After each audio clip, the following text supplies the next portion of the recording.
د واده د اولنۍ شپې ادب. د واده د اولې شپې ادب خو ډېر زیات دی، خو د بعضو ملګرو په غوښتنه په دې لنډ وخت کې درته په مختصره توګه هغه ادب بیانوم چې په صحیح سنت کې ثابت وي او د انکار ترېنه هېڅ مجال نه وي.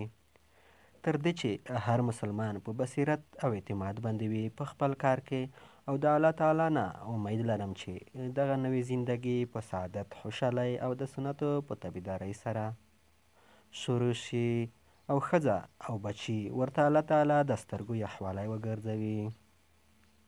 لومړی د خپلې ناوې سره نرمي کول او هغې ته یوه تحفه وړاندې کول.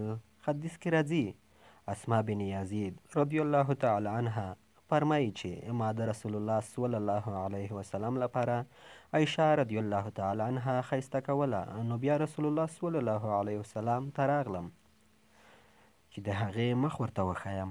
نو رسول الله صلی الله علیه وسلم د هغې څنګ ته کېناست، د شیدو یو لوښی یې راوغوښته چې اول یې ترېنه خپله وڅښلې او بیا یې عایشه رضی الله تعالی عنها ته ورکړې.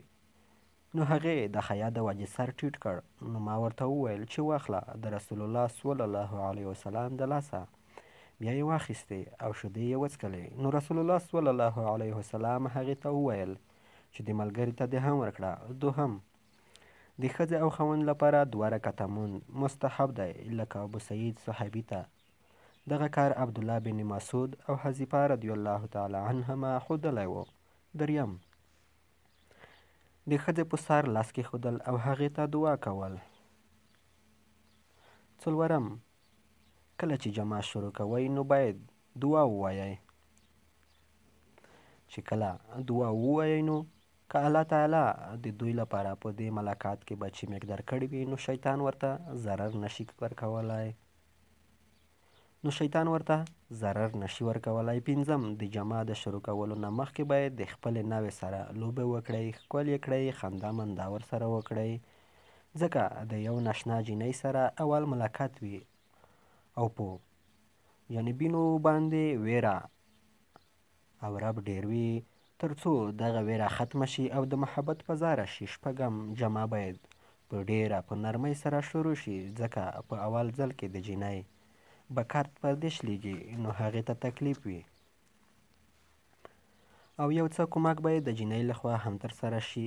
هسې مړی به د ځانه نه جوړوي، ځکه بعضې خاوندان ډېر ساده وي، د تمثیلي اندام پر ځای ورله په کونه ورپناه کړي.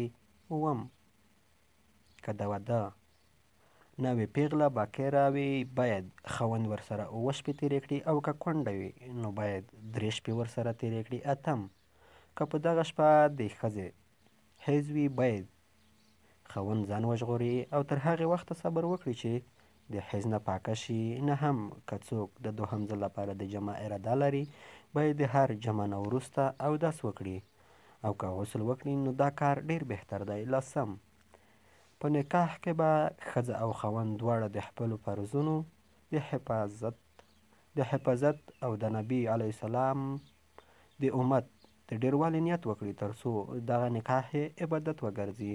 مننه ملګرو، زموږ یوټیوب چینل ضرور